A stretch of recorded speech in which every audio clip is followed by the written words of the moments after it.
few weeks ago, we started a teaching about the church.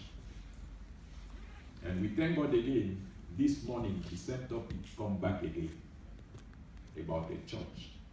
And I think last Sunday, there is anybody who need translation in French or something like that? Okay. So last week, I was saying, we define what is a church. We say that the church is the house of God. The church is a place that when we go, we get peace. The church is a place that when we go, we see the hand of God. The church. The church is not the building. The church is your heart. The church is the way you are behaving. The church is a place of joy. It's a place of solution. And today, we are going to continue again in the same lines of the church of God. And we say also that the church does not belong to anybody. Don't be deceived. The church does not belong to anybody. The church belongs to God. If somebody just pretends say that my church, they are doing mistakes. But we thank God that in our congregation, like in the Redeemed Christian Church of God, we always know that the church does not belong to anybody. The church belongs to God. And this morning we are going to read in the book of 1 Corinthians. 1 Corinthians chapter 1. 1 Corinthians chapter 1 from verse 1 to verse 11. 1 Corinthians chapter 1 from verse 1 to verse 11. I read. Paul, called to be an apostle of Jesus Christ by the will of God, and our brother Sosthenes, to the church of God in Corinth, to those sanctified in Christ. You see in second verse, it says, to the church of God in Corinth. That means that church does not belong to any man. That church belongs to God. He said to the church of God in Corinth, to those sanctified in Christ, Jesus Christ. Congregation supposed to be sanctified in Christ Jesus.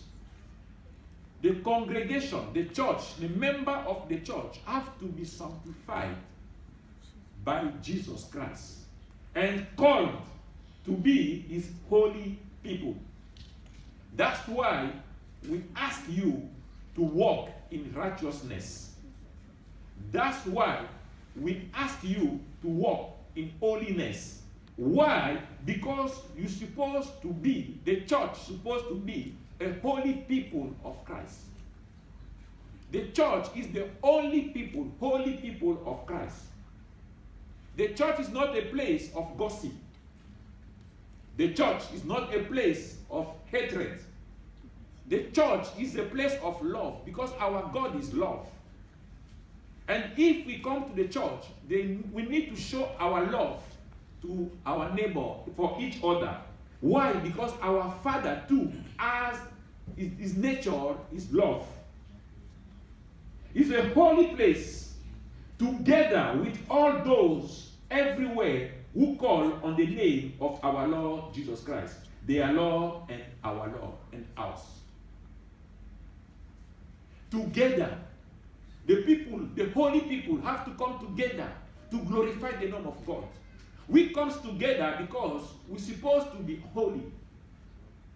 We're supposed to be holy, the church of God today. But what we saw around the world today, that the church is not pure anymore. The church is not holy anymore. Many things are happening in the church today that as we see, we say, okay, it is normal. It's not normal because it was not that way before. It was not that way in the beginning. And today, people are considered adultery like a nature of a church. This is not right. We need to be holy. We need to walk in holiness. We need to walk in righteousness. we need to walk in the right way of God, in the ways of God. Verse 3 says, grace and peace to you from our Father, from God our Father and the Lord Jesus Christ. That means if you walk in the righteousness of God, if you walk in the fear of God, if you walk by respecting the commandment of God, grace and favor of God will come to you. In Jesus' name, amen. Amen. If you walk in the fear of God, we saw this morning that heaven is a place of peace. But for you to get there, you need to walk in righteousness. You need to be holy.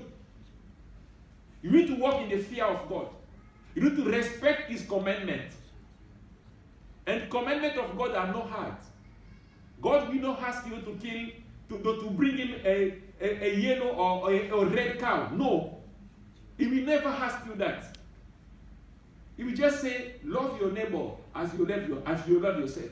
That's the commandment of God. Verse 4, he says, I always thank my God for you because of His grace given you in Christ Jesus. The church today has a grace of God. The church today supposed to have a grace of God. What is the grace? Is the unmerited favor. It's something that you have known, you did not deserve it.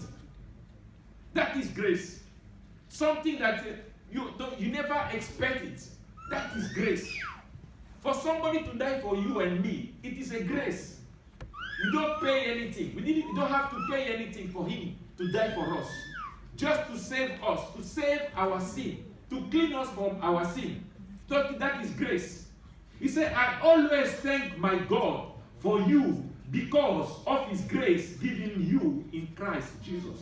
And verse 5 says, for in Him you have been enriched in every way, with all kinds of speech and with all knowledge. A child of God, a Christian that goes to church, pray God, respect the word of God, fear the word of God, fear the God, have to be rich spiritually. Even if materially is not rich, if you cannot see the riches of the finance, but you must be rich spiritually. That means by the word of God, by the knowledge that you get in the church, by the knowledge that you got in the church, by the word that you read every day, you are rich. Amen? Amen? Amen. It doesn't, I've told you, remember, it doesn't mean that you are rich financially. No. It doesn't mean that you have more money. No. You have more knowledge. English people always say, knowledge is power. Knowledge, if you know, then you can do. Hallelujah. Amen. If you know, then you can act. We give what we have. If you don't have the knowledge, you cannot give the knowledge. If you don't know anything, you cannot give somebody knowledge. But you must have the knowledge for you to give to other people. But when you have it, that means you are rich. That means you have a certain level of life. Because you know something that other people don't know. And that will happen in the church. The church today have to know they are right. Many churches don't teach people they are right. People follow just miracles. When somebody falls, and then he shouts, hallelujah, then say, okay, that is the good church. Don't be deceived by yourself. I think I've told you a few weeks ago, don't be deceived by, how they call them again, seductor. For in Him, you, as a church, you have been enriched in every way, with all kinds of speech and with all knowledge. 6. thus confirming our testimony about Christ among you. In the church of God today, real church of God, beloved, the great testimony, the great miracle that happened inside the church today is conversion. When somebody converts, when somebody changed the camp, it came to God, heaven celebrates. It's not when somebody falls. It's not when somebody starts to walk. No. It's when you repent, when you change, when you are converted by yourself. You convert your mind. You go, you follow Jesus Christ. Then heaven celebrates. Praise the Lord. Hallelujah. Amen. 7 says, therefore, you do not lack any spiritual gift as you eagerly wait for our Lord Jesus Christ to be revealed. You do not lack any spiritual gift. In the church, we found all kinds of gifts that we need. Because it is only in the church that you can have the spirit or the gift of translation. You can have the gift of interpretation. You can have the gift of healing. You can have the gift of doing wonders. People always say, you cannot go to superstore. You don't have money. And you start speaking in tongues. Don't think they will give you something or you will get something and go out. No. They will call police for you. They will arrest you. Why? Because that language, the spiritual language, it was not understood in the world. You cannot you cannot use the spiritual language in superstore. No. In superstore is you give money, you collect some what you need. But not here. In the church, it's a spiritual business. It's the spiritual mind. Therefore, you do not lack any spiritual gift. The Bible says, if somebody aspires to get a gift, he should ask God that we give him freely. Gifts are given freely in the church by God, not by a man. You will not come to me as your pastor and say, okay, receive the gift of speaking in tongues. No, I can't do that. I will pray for you, or I will pray with you, so that God can give you. It's only the Holy Spirit is able to give people the gift they need. Praise the Lord. Amen. Hallelujah. Amen. He will also keep you firm to the end, so that you will be blameless on the days of our Lord Jesus Christ. He will also keep you firm to the end. That means he will stand with you. That means he will protect you. That means he will guide you. You know, the Holy Spirit is a faithful spirit. Holy Spirit is a clean spirit. He don't like dirty. He don't like something bad. If you need something, just call upon the Holy Spirit. He will help you. He will give you what you need, what you want. That is the spirit of cleanness. He will keep you till the end. He will sustain you. I was talking to somebody yesterday, and she was talking. The person was talking. Say, people are thinking that I'm not, we say in Lingala, human or wicked. As I've told her, say, when you are wicked, when people are thinking that you are wicked, that time you are strong. It's when you are strong. Why? Moise Mbiye sang something. He said, when the world will reject you, is when God elevates you. Amen. Praise the Lord. Hallelujah. Hallelujah. When you think, the world think that they will reject you, or they will criticize you, is when God is elevating you. That's what we say. When you think you are weak, sometimes I feel very weak. Even to pray, I feel very weak. To wake up at 2 a.m. in the morning, I feel very weak. But spiritually, I know that I'm strong. Because the Bible says, when you say you are weak, is when you are strong. It's when that time that God is strengthening you. God is faithful. 9. who has called you into fellowship with his Son, is faithful. Is faithful. God will never deceive you. God will never forget you. God will never abandon you. Your father may abandon you. We have always been abandoned one day. Anybody will reject you. May God will never reject you. Just be faithful with God. If you are faithful with God, God is faithful with you. Because what he wants just for you to show him your love, that you love him. That's very easy. Everybody knows that I love God. No matter what will happen to my life, I pray God. I say, God, why do you forsake me? God is there. He's faithful. And when you call upon his name, he will answer you. Matthew 7:7 says, call upon my name. Ask, and I will give you. Ask, and I will give you. It's God talking. You may come to me and say, Pastor, I need $10. I want to pay my cab. I don't have $10. I will tell you, say, I don't have $10. But in the house of God, there is no lack. There is no short. Everything you ask God, he has provision for everything and for everybody. His overflow self is more than enough in the house of God, in the church of God. When you come in the church of God, you will find what you need, what you are looking in the world. The world will never satisfy you, but God will satisfy you. The peace that you are looking outside the world, they will never give you that peace. But if you come to the church, God will give you that peace. Hallelujah. I think I give you my testimony some time ago. I grew up, my family, my father was a very polygam man. He has 3 wives.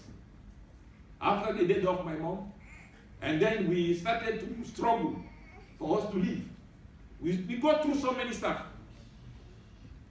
And when I gave my life to Christ, the first thing I asked God to give me peace. And I'm telling you the truth, when I give my life to Christ, the peace that I have from then to today, I cannot get it anywhere. That's why the Bible says, He will give you peace, the peace that the world cannot give you. Hallelujah. The peace that the world cannot give you, you will find it to God. You will find it in the church. God is faithful. Just believe in Him. What He wants, just your faith. That's what God wants from you, your faith. He does not need your money. He does not need your car. He does not need your house. He does not need anything from you. But He needs your faith. That's why the Bible says, if your faith is a little as a mustard grain, you should be able to move mountain. Hallelujah. Just let us show God our faith. Verse 10 says, I appeal to you, brother and sister, in the name of our Lord Jesus Christ, that all of you agree with one another in what you say, and that there be no division among you, but that you be perfectly united in mind and thoughts. Apostle Paul is appealing to us today. There should no division among us. We should come one as a brother and sister. We should agree in what we are saying and in what we are working for. Let us work together with Christ. Let us be united. You know, unity is a power. Unity is a power. Oh, we are all Africans. Just look at the broom in Africa. Those brooms that the women clean outside. Can somebody just break it with the 2 hands? Even if they call the strongest man in the world, he cannot break it. Why? Because it's united. But if you just take one stick among that with broom, then you can just break it easily. Hallelujah. Hallelujah. So we need to be united.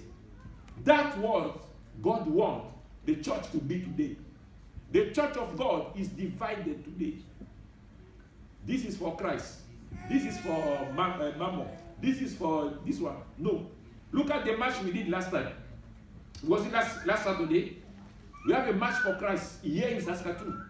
We came together at least 9 churches, 9 different denominations. Not 9 churches, 9 different denominations. People came together and we worked together. Why? For Christ. Because we need to be united. The church of God today needs to be united.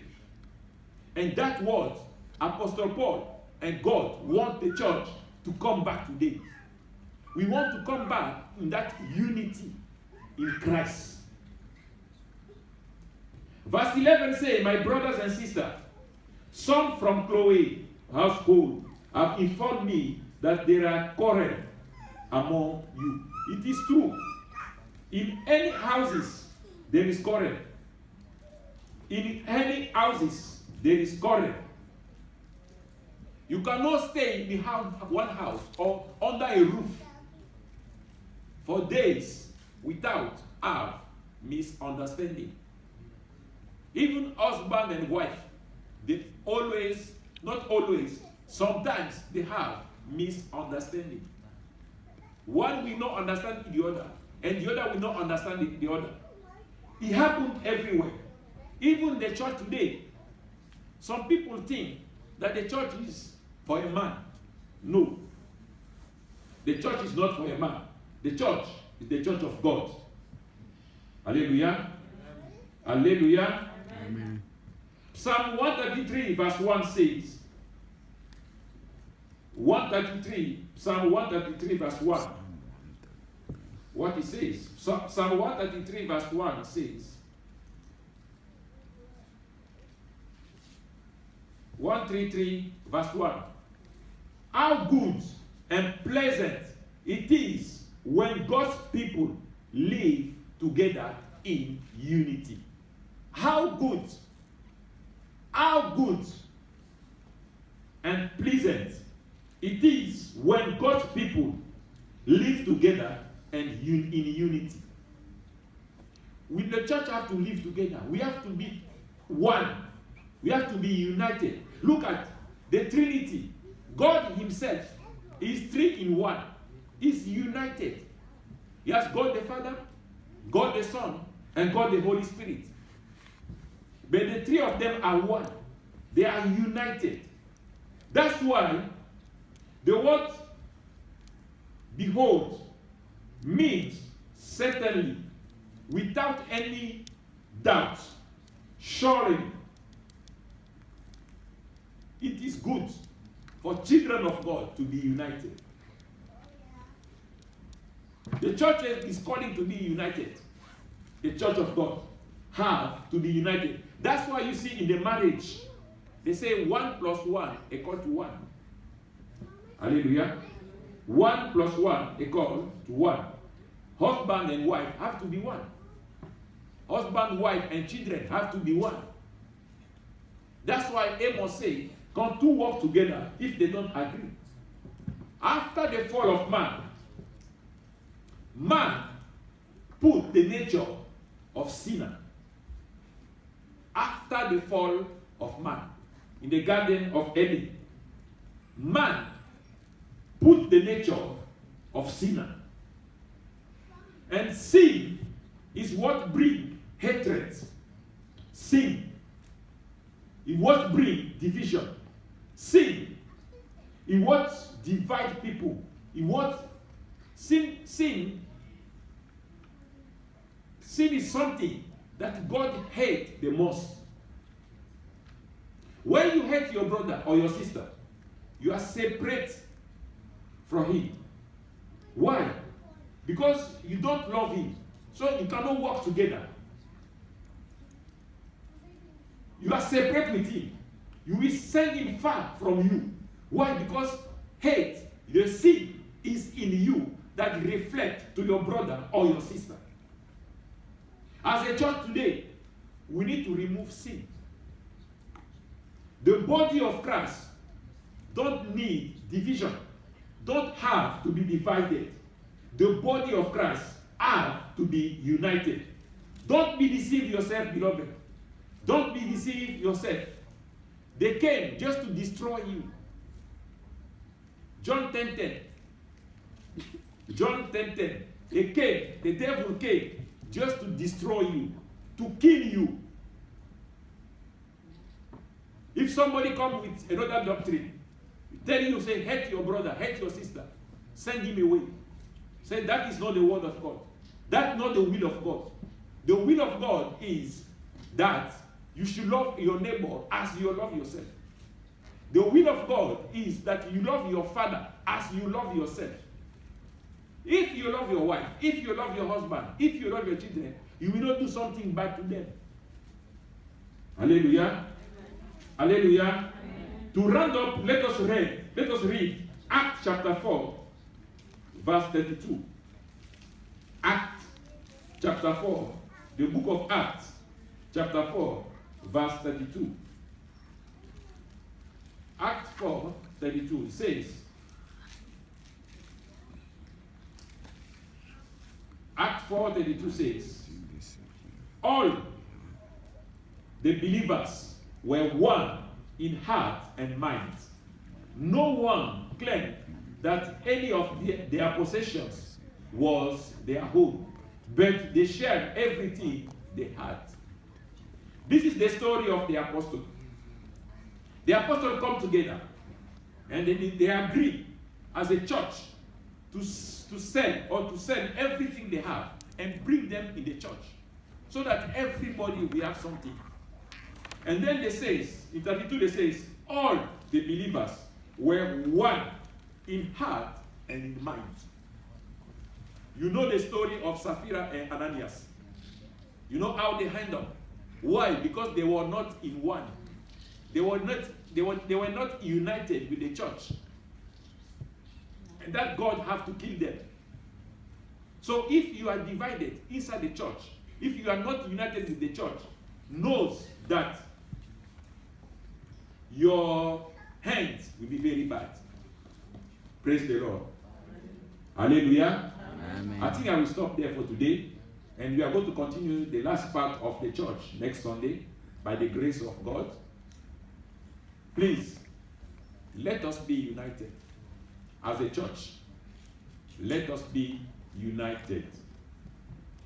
Hallelujah. Amen. Hallelujah. Amen. Let us stand up on our feet. Let us stand up on our feet.